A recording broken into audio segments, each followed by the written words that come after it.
फिलहाल के लिए ले लिया गया है, लेकिन इसका ये मतलब नहीं है कि पार्टी नहीं है। पार्टी अभी तक रजिस्टर्ड है और यही फैसला अनाउंस किया गया है। उसमें पार्टी को नहीं छेड़ा गया, सिर्फ सिंबल की बात, लेकिन इलेक्शन लड़ने से हमारे कैंडिडेट्स को नहीं रोका गया।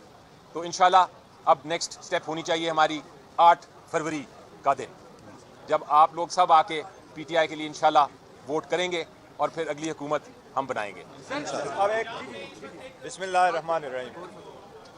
सबसे पहले आप सब लोगों का शुक्रिया जिन्होंने हमारे साथ भी हमदर्दी का हमेशा से इजहार करते रहे और हमारे लिए बड़ा इंतज़ार करते रहे। आप लोग भी सुप्रीम कोर्ट के आज के फैसले से बहुत मायूसी हुई है।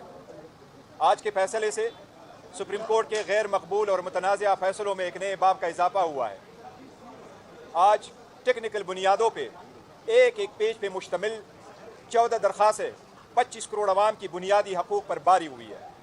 इंसाफ होता हुआ नजर आना चाहिए। फ़कत इसलिए एक पॉलिटिकल पार्टी का जिसकी पॉपुलैरिटी 70% है, इस बुनियाद पे ख़त्म करना कि उस पार्टी के सेक्रेटरी जनरल के पास इख्तियार नहीं है, वो भी गलत। लेकिन ये इख्तियार नहीं है कि वो चीफ इलेक्शन कमिश्नर अपने इलेक्शन के लिए मुंतखब कराए। ये बहुत ही टेक्निकल बुनियाद है। अवाम इस वक्त 12 करोड़ वोटर रजिस्टर वोटर है, उसमें से 10 करोड़ वोटर अल्हम्दुलिल्लाह पीटीआई के हैं। 10 करोड़ अवाम और वोटरों के हकूक़ और उनकी बुनियादी हकूक़ और उनको डिसएनफ्रेंचाइज करने की तरफ एक कदम हो गया है। इस फैसले से बहुत मायूसी हुई है। जिस टेक्निकल बुनियादों पर फैसला दिया गया है, चलते चलते जिसका जिक्र हुआ है कि ये मेंटेनेबल पेशावर हाई कोर्ट में रिट पिटीशन नहीं थी, इसलिए कि हमने एक पिटीशन लाहौर में फाइल कर दी थी। बिल्कुल मिसरीडिंग है इसकी। हमने एक हाई कोर्ट को बताया था कि हमारी एक पिटीशन पेशावर हाई कोर्ट में पेंडिंग है। वो एक लीगल ग्राउंड पे थी, पहले से पेंडिंग पिटीशनों के साथ वो पिटीशन गई थी। उस पिटीशनों में पार्टियां भी डिफरेंट थी, उसमें इशू भी डिफरेंट था।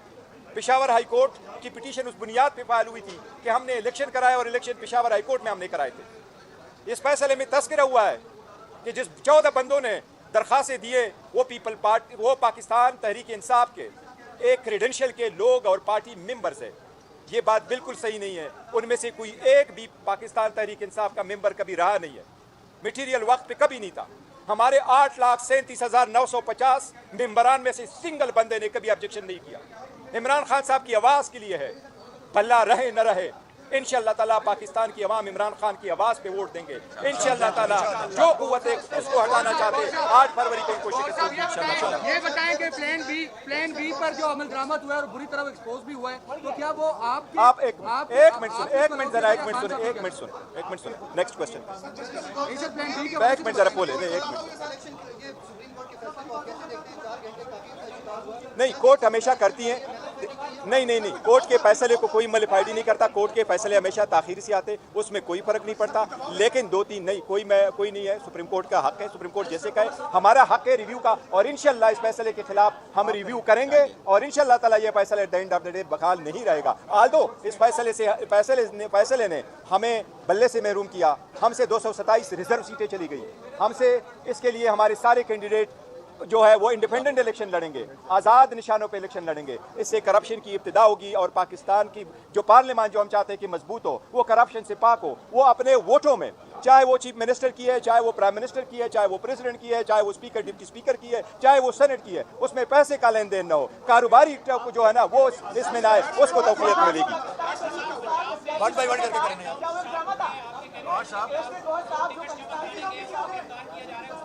देखो, अदलिया का काम है सारे लोगों के फंडामेंटल राइट्स की हकूक़ की तहफ़्फ़ुज़ करे। फंडामेंटल राइट से अगर आप सारे लोगों को आउट करना चाहते हैं,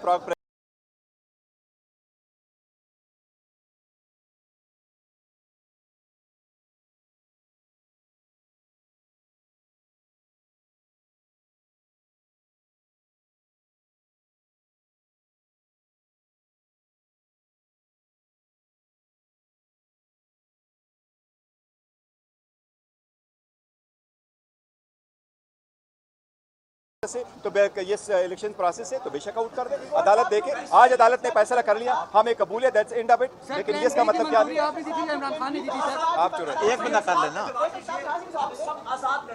ये आपकी बात ठीक, ये ऑब्वियसली यही वो बात है।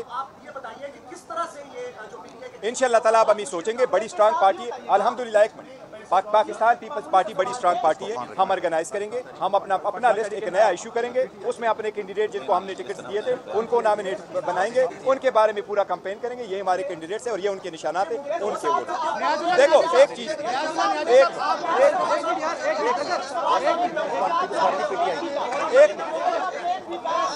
न्याजी साहब, आपके जो जमात थे वो मुस्तरद किए हैं चीफ जस्टिस ने, वो कह रहे थे कि आपके बेटे को वो नहीं जानते, तो आपको इल्जाम क्यों लगाया सर?